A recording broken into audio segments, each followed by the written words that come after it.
Hello student, welcome to education the only weapon. इस वीडियो में आज की वीडियो में हम इंग्लिश की इडियम फ्रेजेस करेंगे DSSB के लिए।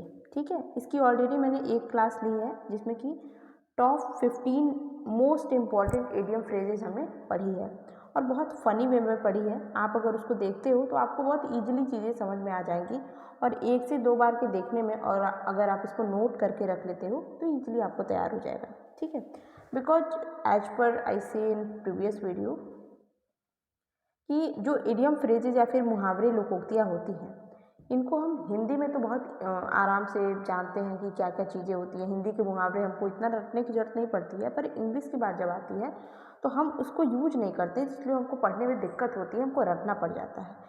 तो अगर हम इसको थोड़ा सा फ़नी तरीके से याद करें, क्योंकि सारा मेन फोकस हमारा याद करने से है, एग्ज़ाम में नंबर गेन करने से है, और फ़नी तरीके से चीज़ें अगर याद करते हैं तो वो चीज़ें याद रहती हैं और दिमाग में लंबे टाइम तक स्टोर रहती हैं। ठीक है, तो इसके लिए मैंने एक बिल्लू नाम का कैरेक्टर लिया था पिछले वीडियो में, उसी से हम सारी चीज़ें पढ़ रहे थे कि बिल्लू ने ये काम किया, बिल्लू ने ये कांड कर दिया। ठीक है, तो उसी तरह से हम इसको भी कंटिन्यू करेंगे। तो ऑलरेडी 15 इडियम फ्रेजेज हमने पढ़ ली थी और यहाँ हम 16 से स्टार्ट करेंगे। ठीक है, तो भाई बिल्लू 3 दिन से कह रहा है कि तुम वीडियो क्यों नहीं बना रही हो, चुप्पी तोड़ दो अब। ठीक है देखिए, ब्रेक द आइस का मतलब होता है, अगर आपसे कोई बोलता है यार प्लीज़ नाउ अब तो break the ice. Break the ice अगर वो सेंटेंस में यूज करता है, आपको कहीं पैराग्राफ में मिल जाता है, तो आप जनरल अगर अर्थ निकालोगे तो सोचोगे बर्फ़ तोड़ना। बर्फ़ तोड़ना क्या होता है? जी नहीं, ब्रेक द आइस का मतलब होता है कि तुम अब कुछ तो बोलो, इतने टाइम से तुम चुप हो, अपनी चुप्पी तो तोड़ो। क्यों स्तब्ध हो, क्यों रुक गए हो? या फिर अगर आप कोई काम करना छोड़ दिए हो, किसी हालात में ऐसे परिस्थिति में फंस गए हो जहाँ पे आपको कुछ नहीं समझ में आ रहा है, तो सामने वाला बंदा आपसे बोल रहा है यार अब तो चुप्पी तोड़ो, अब तो बात कहो। तो ये हमसे बिल्लू 3 दिन से कह रहा है तुम पढ़ा क्यों नहीं रही हो, अब तो वीडियो डालो तो ये हमारा पहला हो गया इडियम। अब अगला हम देखते हैं, be clear as mud. Mud मतलब तो हम जानते हैं मिट्टी होता है। अच्छा, मिट्टी आपको कहाँ से क्लियर दिखती है? मिट्टी हमको अगर हम देखें तो वो ट्रांसपेरेंट दिखती है? नहीं दिखती है। और ये बोल रहा है भाई साहब be as clear as mud, तुम ऐसे साफ सुथरे हो जैसे मिट्टी, मतलब तुम ऐसे हो मिट्टी की तरह, तुम्हें समझना मुश्किल है। अगर यहाँ लिखा रहता है be as clear as water, मतलब एक मैं बता रही हूँ, तो हम कहते हैं यार तो वाटर से हम क्या लगाते हैं कि भाई बहुत पानी की तरह इंसान है, इसको समझना बहुत आसान है। ठीक है, पर मिट्टी की तरह इंसान देखने में है भाई, उसको समझना ही मुश्किल है, बहुत कठिन है, उसकी ट्रांसपेरेंटी हम नहीं जान सकते हैं। तो अगर ये सेंटेंस पे आपको मिलता है इडियम, तो इसका मतलब होता है समझना कठिन होना। जैसे कि बिल्लू हमें नहीं समझ पाता कि हम उसकी इतनी बेइज्जती क्यों करते हैं अच्छा, अगला हम देखते हैं, बी ऑन क्लाउड 9। अब बिल्लू एकदम क्लाउड 9 पे है, मतलब बहुत खुश हो गया है, उसकी थोड़ी बहुत तारीफ हमने कर दी थी ना, विजयी हो गया था, वो हमने पढ़ा था जो एक इडियम। अब आप बताइए कि आपने कौन सा विजयी होने वाला कौन सा इडियम हमने पढ़ा था। ठीक है, तो बी ऑन क्लाउड 9 का मतलब होता है खुश हो जाना, बहुत ही ज़्यादा खुश हो जाना। ठीक है, तो बी ऑन क्लाउड 9 का मतलब है खुश हो जाना, जो कि बिल्लू बहुत खुश हो गया है। अब now between the devil and the deep blue sea. Devil मतलब हम जानते हैं कुछ बुरा चीज़ होता है, और डीप ब्लू सी मतलब अगर हम इसको हिंदी में समझे तो एक तरफ तो आपके सामने भूत है, मतलब इसको भूत से मैं डिनोट कर रही हूँ, और एक तरफ आपके सामने डीप ब्लू सी है, मतलब दोनों साइड ही आप परेशानी के बीच में फंसे हो। अगर आपको ना याद आए कुछ इसका अर्थ, तो आप इससे बस लगाना कि between the devil and the deep blue sea का मतलब है कि भाई साहब इधर तो पूरा गहरा सागर बड़ा है और इधर आपके सामने भूत खड़ा है, तो आप किधर भी साइड नहीं जा सकते, आप बीच में फंस के रह गए हो, रो रहे हो। तो दो गंभीर परेशानियों के बीच में फंसा होना, ये आप नहीं है, ये बिल्लू है। ठीक है, तो बिल्लू भाई साहब दो परेशानियों के बीच में फंस गए हैं, तो इसका मतलब ये हो जाएगा। ठीक है, अगला हम देखते हैं, बी इन द डोल ड्रम। डोल ड्रम को मैं दवा डोल बोल दूँ तो आपको कोई दिक्कत तो नहीं होगी ना?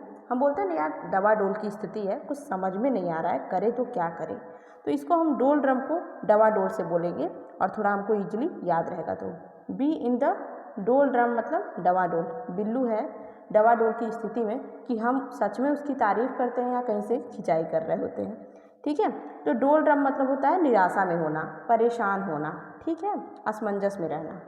Okay, beat the drum. अच्छा, हम ड्रम कब बजाते हैं? ड्रम ड्रम साउंड ये सब हम कब काम करते हैं? जब बहुत हम खुश रहते हैं, बहुत एक्साइटेड रहते हैं, तो चलते हैं डीजे बजाओ तो बीट द ड्रम का मतलब होता है उत्सुकता पूर्वक बोलना, आप बहुत एक्साइटेडली कुछ बोलते हो, बिल्लू एकदम खुश हो गया है, मतलब उसको एकदम ये हो गया कि भाई साहब मेरी सच्ची में तारीफ़ हो रही थी, मेरे को झूठ नहीं बोल रहे थे ये लोग, ठीक है। तो बीट द ड्रम का मतलब होता है कि आप एकदम एक्साइटेड वे में जो है कोई बात बोल रहे हो, उत्सुकतापूर्वक बोल रहे हो, ठीक है। अगर आपको ये कहीं मिलता है तो आप ड्रम से याद रखना कि ड्रम हम कब बजाते हैं, जब कब खुश होते हैं हम, हमारे पास कोई एक्साइटेडमेंट वाली न्यूज़ होती है, हम परीक्षा में पास कर गए हैं, कुछ भी व्हाटएवर, तो हम खुश हो गए, हम ड्रम बजा रहे हैं, इससे आप याद रखो। ये सब मैं बस ऐसे बोल रही हूँ कि आपको चीज़ें याद रहें, डोंट टेक इट सीरियस, कि बस आपको याद रहनी चाहिए चीज़ें, ठीक है। Now be on the edge, Billu को हमने समंदर के किनारे रख दिया है और बोला अगर तुम हमारी बात नहीं मानोगे तुमको हम इसमें फेंक देंगे। तो एज का मतलब होता है किनारा, इससे हम चीज़ें याद रखेंगे। तो बी ऑन द एज, अब बिल्लू किनारे पे है तो उसको टेंशन होगी ना भाई कि यार ये तो हमको सच में फेंकने वाले हैं, तो इसका मतलब हो जाएगा बेचैन होना, चिंतित होना। तो बी ऑन द एज का मतलब होता है चिंतित होना। एक और मैं तरीका बताऊँ आपको, आप मान लो कुछ कुछ चीज़ें जो रिलेट करने वाली आपकी डेली लाइफ से है, जैसे मान लो आपका जब तक सिलेबस नहीं कंप्लीट हो जाता डीएसएसबी का, आप बोलोगे यार मेरी स्थिति वही है कि बी ऑन द एज वाली कंडीशन है, मेरा अभी कुछ नहीं कंप्लीट हुआ है, ठीक है। और जब आप एकदम तैयार व्यार कर लोगे तो वो चिल ऑन हो गया बिल्कुल, ठीक है। तो बी ऑन द एज का मतलब होता है परेशान होना। अगला be in the seventh heaven, अब हमने उसको एज से रखा था, किनारे पे उसको बिल्लू को रखा था, पर हमने फेंका नहीं उसको, कहा चलो चलो कोई बात नहीं, रहम आ गई तुमको, अंदर आ जाओ। तो बिल्लू भाई साहब बहुत खुश हो गए और एकदम 7वें आसमान पे चले गए, ठीक है। तो बी इन सेवेंथ हेवन का मतलब होता है बहुत खुश हो जाना। और एक हिंदी में भी मुहावरा होता है कि भाई साहब क्या बात है आज तुम एकदम 7वें आसमान पे हो। तो 7वें आसमान का मतलब क्या होता है, खुशी के मारे 7वें आसमान पे हो जाना, ठीक है। हम बोलते हैं ना, एक गाना भी है, आज मैं ऊपर आसमान नीचे। तो ये चीज़ें हैं, तो इससे इसका मतलब होता है बहुत खुश हो जाना, ठीक। Be at each others throat, अब ये बिल्लू है, ये हम हैं, हमारे बीच में झगड़ा हो गया और झगड़ा इतना तगड़ा हुआ है ना कि हम एकदम एक दूसरे का गला काटने को तैयार हो गए। तो be at each other throat का मतलब होता है हम गला नहीं सच में काट रहे होते हैं, ये बहस की स्थिति को शो करता है कि जब गुस्से में दो इंसान बहस करते हैं, जैसे ये बिल्लू और ये हम, तो जब बहस करते हैं तो उसको हम बोलते हैं be at each other throat, ठीक है। तो इसे आप याद रखेंगे। अच्छा, अक्सर जब लड़ाइयाँ होती हैं तो हम क्या करते हैं, कॉलर पकड़ लेते हैं, अरे तूने ऐसे क्यों किया, ये ऐसे ऐसे क्यों किया। तो कॉलर से भी आप याद रखोगे कि थ्रोट के पास ही तो कॉलर होता है ना, तो यहाँ से हम याद रखेंगे कि इसका मतलब है कि गुस्से में दो इंसानों के बीच बहस। इतना एक इडियम पे हम इतना ज़्यादा डिस्कस करते रहें कि वैसे भी हमको ये याद हो जाएगा, ठीक है, बस हम प्रैक्टिस करते रहें तो। अच्छा, बैटल डाउन द हैचेज, अब भाई साहब बैटल जैसे ही आ गया, बैटल का मतलब युद्ध, और युद्ध के लिए इंसान क्या होता है, तैयार होना, ठीक। अब हमारी ज़िंदगी में तो आजकल की ज़िंदगी में हम युद्ध तो लड़ने जाएंगे नहीं, तो हमारे लिए युद्ध क्या है, मुसीबत। बिल्लू के लिए हो गई मुसीबत, उसको एग्ज़ाम देना है, तो उसको एग्ज़ाम के लिए प्रिपरेशन भी तो करनी पड़ेगी। तो जहाँ पे आता है बैटल डाउन द हैचेज का मतलब होता है कि भाई साहब मुसीबत के लिए, मुसीबत आने वाली है, तुम उसके लिए प्रिपेयर हो जाओ, तैयार हो जाओ, कट्टे लेके निकल जाओ, ठीक है। तुम बैटल डाउन द हैचेज का मतलब है कि मुसीबत के लिए तैयार हो जाना। अब वो मुसीबत कुछ भी हो सकती है, या इसका एक मैंने मीनिंग पढ़ा था कि नई कोई आपके सामने चैलेंज हो गई है, तो नए चैलेंज के लिए तैयार हो जाना, क्योंकि ऑप्शन ऐसा नहीं है कि हमेशा एक टाइप का ही ऑप्शन रहेगा, ऑप्शन कभी कभी हो सकता है, इसको थोड़ा सा घुमा के भी पूछ ले, ठीक है। तो be ready for next challenge भी इसका होता है, ठीक है, बैटल डाउन द हैचेज का। अगला देखते हैं, बैक द रॉन्ग हॉर्स, मैं तो बोलूँगी यहाँ पे गधा होना चाहिए, बिल्लू हमारा गधा है। बैक द रॉन्ग गधा, मतलब कि बैक द रॉन्ग हॉर्स का मतलब होता है कि यार हमने गलत गधे को चुन लिया, गलत घोड़े को चुन लिया, मतलब सहायता उसकी करना जो सफल ही नहीं हो सकता है। रेस में ऐसे घोड़े को आप दौड़ा रहे हो जो कि लंगड़ा है, ठीक है, वो चीज़ इस तरह से हम समझेंगे। तो बैक द रॉन्ग हॉर्स का मतलब होता है कि आप किसी ऐसे इंसान की बहुत शिद्दत से मदद कर रहे हो कि उसके बारे में आप जानते हो कि ये जीतेगा नहीं, ठीक है, क्योंकि उसकी कोई मजबूरी है या फिर कमजोरी है, ठीक। तो इसका मतलब ये हो जाएगा जैसे हमारा बिल्लू। अच्छा, बैक टू स्क्वायर वन, इसका मतलब है स्क्वायर बनाओ, आप यहाँ से चले थे, आप ऐसे चलते गए चलते गए चलते गए, फिर यहाँ पे आ गए। It is just a trick. Back the square, back to square one का मतलब जहाँ से शुरू किया था वहीं पे वापस पहुँच जाना, ठीक है। ये डायग्राम आपके दिमाग में अगर रहेगा तो ये कहीं पर भी आप मिस्टेक नहीं करोगे। तो बैक टू स्क्वायर वन का मतलब है कि वापस शुरुआत में पहुँच जाना, जहाँ से शुरू किया था आपने वहीं पहुँच जाना, है ना। अच्छा, back to the salt mine, back to the short mind का मतलब है कि जिस काम को करना जिसे आप करना नहीं चाहते। जैसे आपको रख दिया गया बिल्लू के साथ और बोल दिया गया जाओ इसके साथ घूम के आओ, जो कि आप कतई नहीं करना चाहते हो, बहुत पकाता है आपको यार, आप बोलोगे अरे यार मेरी तो यही कंडीशन हो गई है। कि back to the short minds, ठीक है, कि वही काम करना जिसको आप नहीं करना चाहते हो, ठीक है। और really sorry you can understand it's Holi. तो अच्छा ठीक है, हम कहाँ पे थे? Yes, back to the sharp mind, मतलब कि हमें बिल्लू के साथ घूमने जाना है, जो कि हम बिल्कुल नहीं करना चाहते हैं, ठीक है। तो इसका मतलब होता है कि आप वो काम आपको कोई करने को कह दे जो कि आप बिल्कुल नहीं करना चाहते हैं, ठीक है। तो एक तो ये तरीका होगा कि बिल्लू के साथ हमें घूमने जाना है ये। दूसरा चीज़ है कि अच्छा आपको पिक्चर देखने जाने को बोला जाए और आपको नमक की मील में बोला जाए घूमने को, तो आप कहाँ जाना पसंद करोगे? पिक्चर देखने। नमक की मील में तो घूमना नहीं चाहोगे आप। तो आप उससे भी याद रखोगे कि भाई साहब मुझे नमक की मील में नहीं जाना है, शॉर्ट माइंड में नहीं जाना है। तो आपको वो काम करने को बोला जा रहा है जो आप करना नहीं चाहते हैं, ठीक है। तो ये हो गया। नाउ बॉल ऑफ फायर, ये देखो ये तगड़ा है। बिल्लू भाई एक्साइटेड हो गया है और एक्साइटमेंट में हम चाह रहे हैं कि इसकी एक्साइटमेंट का फ़ायदा उठाएं और इससे सारे भारी भरकम काम करवाने। तो बॉल ऑफ फायर का मतलब होता है कि आप एकदम एक्टिव हो, आप बहुत ही एक्टिव हो और ऊपर से एनर्जाइज हो, मतलब कि आप बहुत सक्रिय हो, ऊर्जावान हो, ठीक है। इसका मतलब ये हो जाएगा और उसका फ़ायदा उठाते हुए हम बिल्लू से सारे काम करवाएंगे, ठीक है। ओके, नेक्स्ट देखते हैं। Beat once head against wall, ठीक है। अच्छा, इसको आप नॉर्मल इसमें बिल्लू को नहीं यूज करते, इसको हम ऐसे ही पढ़ लेते हैं, बहुत आसान है ये। कैसे? अच्छा, beat once head against wall, दीवार पे सर मारना। दीवार पे सर मारने का मतलब है भाई साहब तुम ऐसा काम करने की कोशिश कर रहे हो ना जो उसका रिजल्ट वही है कि इसका कुछ नहीं होना है, उसका रिजल्ट ही नहीं कुछ है, ठीक है। आप जानते हो, आप सोचो आप सर से मार के दीवार तोड़ दोगे, नहीं होगा, नहीं टूटेगा, फिर भी आप कर रहे हो। तो ऐसा काम करना जो परिणामहीन है, ऐसा काम करना कि जो रिजल्ट लेस है, उसका कोई रिजल्ट ही नहीं है, जो होपलेस काम है, ठीक है। तो हम ये काम कर रहे हैं कि beat once head against wall, इसको आप ऐसे ही याद रखोगे। कुछ कुछ चीज़ें अर्थ निकाल के भी काम चल जाता है। तो आप सर पे दीवार पे सर मार रहे हो और आपको पता है दीवार नहीं टूटेगी, तो हम ऐसा काम कर रहे हैं जिसका रिजल्ट 0 है ना। यहाँ से शायद आपको समझ में आ गया होगा, ठीक है। तो इसका मतलब ये होता है। अगला हम देखते हैं, bark of the wrong tree.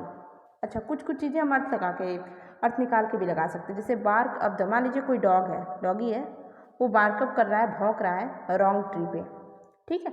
मतलब उसको जो सही वाला ट्री था, सही वाले ट्री के पास उसके लिए ब्रेड रखा हुआ था, वो सही ट्री के पास नहीं गया और वो गलत ट्री के पास जाके, रॉन्ग ट्री के पास जाके भौंक रहा है। अच्छा, इससे क्या सेंस निकल रहा है कि वो गलत अनुमान निकाल रहा है ना। तो हम कोई गलत जब अंदाज़ा लगाते हैं तो उसको हम बोल सकते हैं यार this is bark of the wrong tree वाला कंडीशन है कि हम कोई गलत अंदाज़ा लगा रहे हैं, है ना। I hope you understand. Beat once brain out, बहुत मेहनत करना, ठीक है। मतलब यहाँ जैसे कि होता है ना कि हम अपने लिमिट के बाहर, हम बोलते हैं ना यार तो आज तो मैंने अपनी कैपेसिटी के बाहर ही काम कर दिया है। तो हम जब दिमागी रूप से कोई काम कर रहे हैं तो हम बोलते हैं यार आज मैंने 18 घंटे पढ़ लिया है। कभी कभी मैंने सुन लिया होता है कि 18 घंटे भी लोग पढ़ सकते हैं, पता नहीं कैसे, इम्पॉसिबल ये।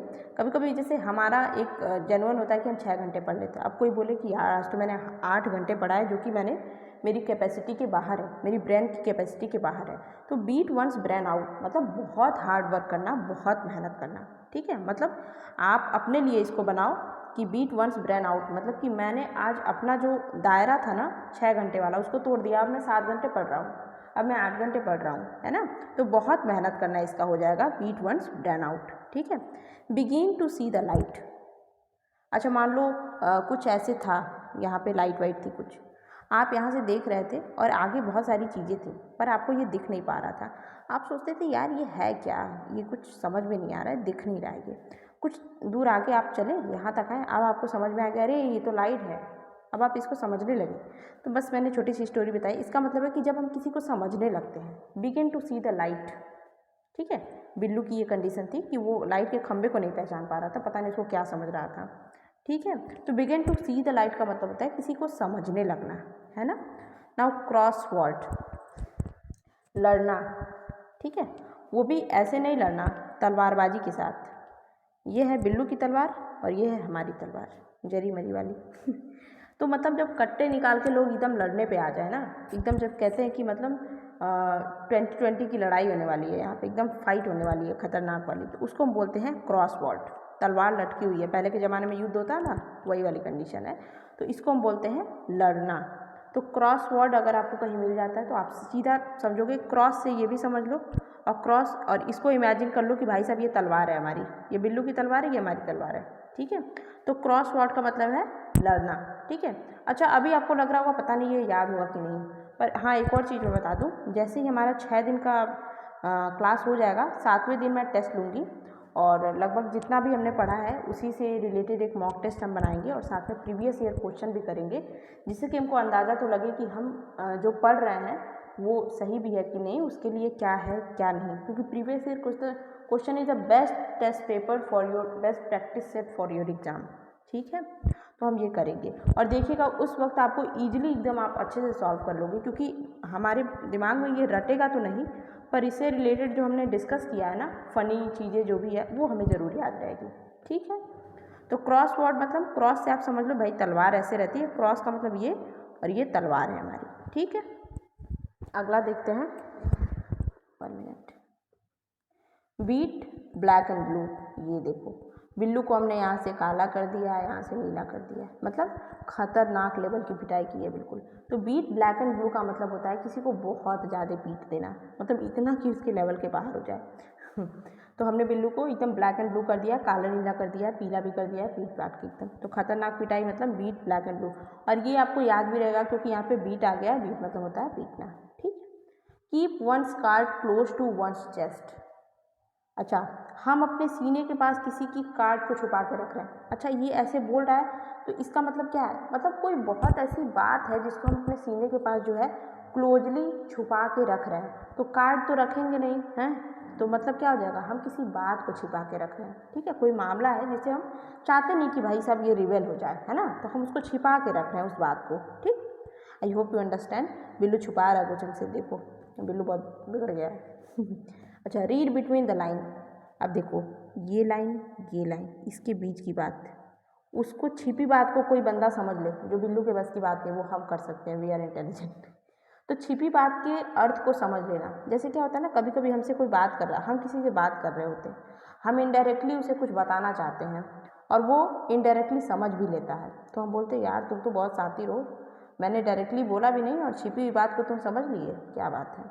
तो वो चीज़ होती है रीड बिटवीन द लाइन, मतलब बातों के बीच की बात को समझ लेना, छिपी हुई बात के अर्थ को समझ लेना, उसके लिए हम ये मुहावरा यूज करते हैं। Now fish out of the water, अच्छा बताओ हम क्या हवा पानी में रहते हैं, हमको कोई पानी में डाल दे तो क्या हमारी कंडीशन हो जाएगी, मर जाएंगे हम। और मछली को पानी के बाहर निकाल दो तो मछली मर जाएगी, तो मछली को जब पानी के बाहर निकाल दोगे आप तो मछली दुख हो जाएगी, दुखी क्या मरी जाएगी वो, तो उसकी सबसे कष्टप्रद अवस्था हो जाएगी ना। और बिल्लू यही काम करता है, बिल्लू मछली को बाहर निकाल देता है, हम पानी में डालेंगे उसको। तो fish out of the water का मतलब होता है कि मछली को पानी के बाहर निकाल देना, मतलब किसी इंसान को कष्टप्रद अवस्था में देखना, या हमारी कोई ऐसी कंडीशन है जो कि हम बहुत दुखद कंडीशन है, बहुत ही असहनीय पीड़ा वाली कंडीशन है, ठीक है। इस बात से बस हमको समझना है कि हो क्या रहा है, चीज़ें क्या किससे रिलेट कर रही हैं चीज़ें, ठीक है। तो इसका मतलब है कि दुखी वाली कंडीशन, बहुत ही परेशान करने वाली कंडीशन, ठीक है। ईचिंग पाम, अच्छा घर में कभी कभी सुना होगा ना, तो मेरे यहाँ तो ऐसे ही है कि हम बोलते हैं अरे बाएं हाथ में खुजली हो रही है, मतलब पैसे आएंगे, ठीक है, अच्छे वाले पैसे नहीं, बुरे वाले पैसे, ऐसे ही बोल रही हूँ। तो ईचिंग पाम का मतलब होता है घर में पैसों का आना, सही तरीके से नहीं, घूस लेने वाली कंडीशन से, ठीक है। तो ईचिंग पाम का मतलब होता है कि जो बंदा रिश्वत लेने की जिसको आदत हो, तो वो आपसे बात भी करेगा, उसको कोई जैसे सरकारी उसमें देखते हैं हम, कोई काम तो अरे भाई साहब कुछ दीजिए, माल पानी बोलते हैं ना ऐसे, तो इसका मतलब है कि ईचिंग पाम मतलब रिश्वत लेने की आदत होना, ठीक। ओके, तो ईचिंग पाम से आप समझ जाओगे हथेली में खुजली कब होगी, भाई साहब पैसा आने वाला है, वो भी गलत तरीके से, रिश्वत से, ठीक। एंड ओल्ड फ्लेम, लो बिल्लू का पुराना प्यार दिख गया, अब क्या ही पूछना है, अब तो बिल्लू भाई उड़ गया, गया वो हमारे हाथ से निकल गया, कोई दिख गया उसको, है ना। तो एन ओल्ड फ्लेम का मतलब होता है पुरानी कोई अट्रैक्शन, पुराना कोई यहाँ केवल हम प्यार से इन्हें रिलेट करेंगे। एन ओल्ड फ्लेम का मतलब कोई पुरानी मामला भी हो सकता है, कोई पुराना बात हो सकता है। वो as per your sentence, as per your paragraph, जो भी आपके पैराग्राफ में दिया होगा उसके अकॉर्डिंग इसका मतलब है कि कोई पुरानी बात है, ठीक है, कोई पुराना मामला है जो कि बहुत जुड़ा हुआ मामला है, ठीक है। एन ओल्ड फ्लेम, चिंगारी जल गई बिल्लू की, बिल्कुल ठीक है। क्रोकोडाइल टीयर, ये तो बताने की ज़रूरत ही नहीं है। क्रोकोडाइल टीयर हम क्या बोलते हैं, यार मगरमच्छ के आंसू दिखा रहे हो तुम, दिखावटी वाले, बस करो इसको बहाना। अक्सर इंडियन सीरियल में देखने को मिलता है मगरमच्छ वाले आंसू। तो क्रोकोडाइल टीयर्स का मतलब होता है मगरमच्छ वाले आंसू, यानी कि दिखावटी आंसू, ठीक है। सी पिंक एलिफेंट, ठीक। अच्छा, कभी गुलाबी हाथी देखिए? नहीं। देखो होली है, होली में बिल्लू ने एकदम, समझ रहे हो, ले लिया है, उसके बाद से उसको सारी चीज़ें पिंक दिख रही हैं। और हाथी आ गया, हाथी भी इसको पिंक दिख रही है, अब इसको लगानी पड़ेगी 2-4। तो सी पिंक एलिफेंट का मतलब है कि नशे के कारण या फिर किसी और चीज़ के कारण आप उन चीज़ों को देखते हो जो कि वास्तव में नहीं है, जो वास्तव में नहीं एग्जिस्ट करती है, उसको आप ड्रग के कारण ऐसा देखते हो, ठीक है, जो कि रियल में नहीं है ना। अच्छा, dog in the manger, dog in the manger का मतलब क्या है? अच्छा देखो, मैंगर का मतलब होता है, अच्छा मान लो कोई ये जैसे कि हमारे पुराने घरों में क्या होता था, गाय भैंस जा रहती थी, ठीक है, उनको खाने पीने का जो उनका ये नाद, हाँ नाद बोलते थे उसको, वहाँ पे भूसा भूसा रखा रहता था। तो वहाँ पे मान लो कुत्ता पहुँच गया, कुत्ता भूसा खाएगा? नहीं खाएगा, पर वो गाय को भी नहीं खाने देना, गाय को भी नहीं खाने देगा।